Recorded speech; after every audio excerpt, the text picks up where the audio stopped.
Hello everyone, उम्मीद करता हूँ सभी लोग स्वस्थ होंगे और अपनी पढ़ाई ज़बरदस्त तरीके से कर रहे होंगे। चलिए कि जैसा कि हम आज नया चैप्टर स्टार्ट करने जा रहे हैं, निर्देशांक ज्यामिति। राइट, निर्देशांक ज्यामिति तो क्या कहते हैं हम लोग, coordinate geometry. Coordinate geometry. Right,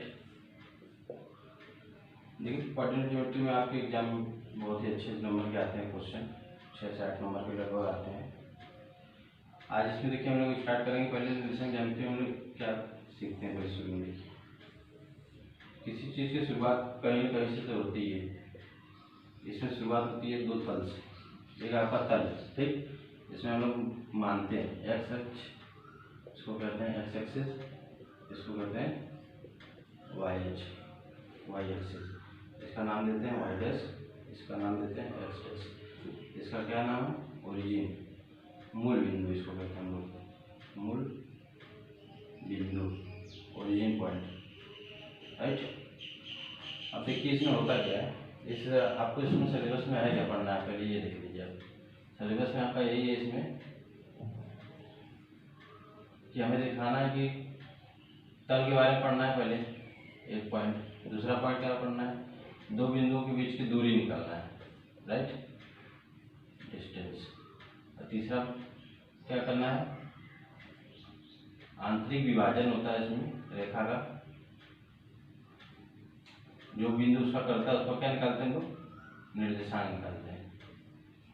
right, और लास्ट में हम इसमें देखेंगे कि आंतरिक विभाजन आपको उससे पढ़ना है, वायु विभाजन आपको नहीं पढ़ना, लेकिन हम उसमें आपको बता देंगे। राइट, ये 3-4 चीज़ें इसमें है, आपको कोऑर्डिनेट ज्योमेट्री में यही पढ़ना है। राइट, अब देखिए इसमें होता क्या है। मान लीजिए ये आपका तल है, एक्स एक्सिस वाई एक्सिस। इसमें क्या करते हैं हम लोग, मान लीजिए दो बिंदु हैं, एक बिंदु ये है, एक बिंदु ये है, इनके बीच की कुछ दूरी होगी। बिंदु को कैसे दर्शाते हैं आपको तो पता होगा ना, एक्स अक्ष पर चली गई दूरी, वाई अक्ष पर चली गई दूरी। एक्स अक्ष पर जो चली गई दूरी होती है उसको क्या कहते हैं हम लोग, भुज। वाई पर जो चलते हैं उसको क्या कहते हैं हम लोग, कोटि। राइट, ये नाम जान लीजिए बस। अब देखिए मान लीजिए अगर कोई बिंदु है x1 y1, ए बिंदु और बी बिंदु, इसके निर्देशांक क्या दिए हुए हैं, x2 y2। ठीक, तो कहता क्या है कि इन दोनों बिंदुओं के बीच की दूरी बताइए, इन दोनों बिंदुओं के बीच की दूरी बताइए। तो आप कैसे बताएंगे, अगर इस पे होता है, अगर सीधे सीधे तो आप बता देते हैं 4, 5, 6 कुछ भी, लेकिन इसमें क्या है, तिरछे दिया हुआ है। राइट, तो इसमें आपको दूरी बताने थोड़ा सा दिक्कत होगा। अब देखिए क्या होता है कि ये बिंदु है, इसके सामने आप क्या करिए, एक डॉटेड पॉइंट खींच लीजिए।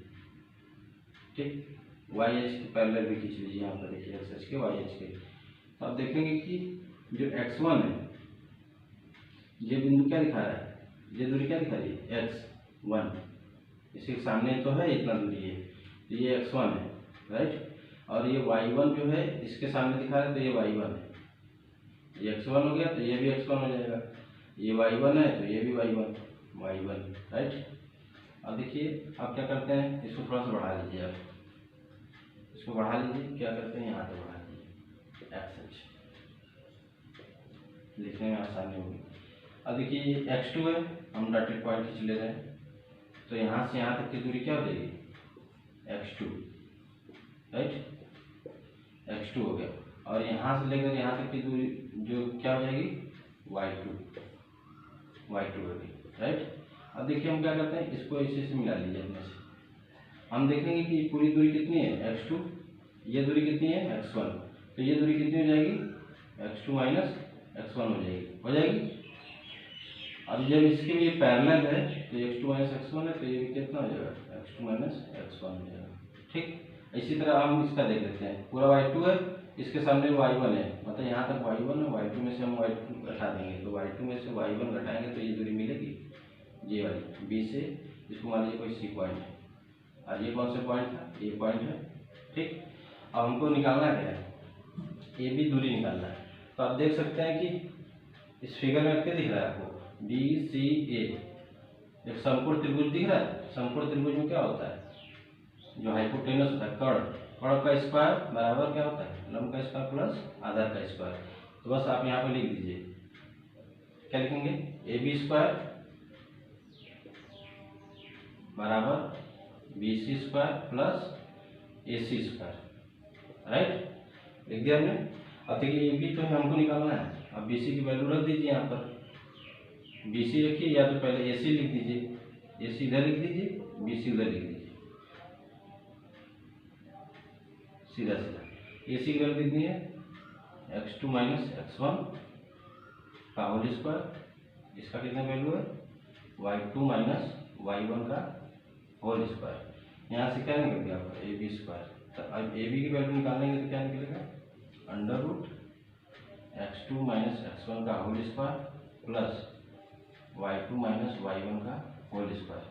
यही क्या है, दूरी का सूत्र है, राइट। दो बिंदुओं के बीच की दूरी निकालना हो, उनके निर्देशांक दिए हुए हो, तो आप क्या करेंगे, x2 माइनस x1 करिए और y2 माइनस y1 करिए, दोनों का होल स्क्वायर कर दीजिए, अंडर रूट ले लीजिए, आपका क्या निकल जाएगा, ए बी निकल जाएगा। दूरी, इसका क्या दूरी हो जाएगा, मात्रक, जो भी मात्रक होगा उसको लिख दीजिएगा।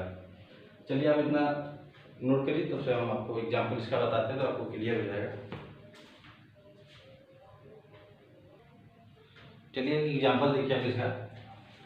मान लीजिएगा आपको कोई एग्जाम्पल दिया हुआ है, और मान लीजिए एक बिंदु है, यहाँ पर कितना लिखा है, 2,3, ठीक, यहाँ कितना लिखा है, 5,6, ठीक, लिखा हुआ है। इनके बीच क्या निकालनी है, दूरी निकालनी है। तो दूरी को मान लीजिए डी लिखा है। तो अभी हमने फार्मूला क्या बताया था, फार्मूला बताया था हमने, डिस्टेंस की दूरी क्या होती है, x2 माइनस x1 का whole square plus y2 minus y1 का होल स्क्वायर, ये फार्मूला बताया था, अंडर रूट ले लीजिएगा। देखिए इसका फार्मूला क्या हो जाएगा, डी बराबर x2 की जगह क्या लिखेंगे, x2 की जगह क्या लिखेंगे, 5 माइनस 2 का होल स्क्वायर प्लस 6 माइनस 3 का होल स्क्वायर बराबर अंडर रूट 5 में से हो गया 3, 3 3 का 9 प्लस 6 में से 3 गया 3, 3 3 का 9 होल स्क्वायर कर दिया हमने। और इसका अंडर रूट 18 हो जाएगा, जोड़ देंगे। अब इसका अंडर रूट लेंगे तो कितना आएगा, अंडर रूट ले लीजिए,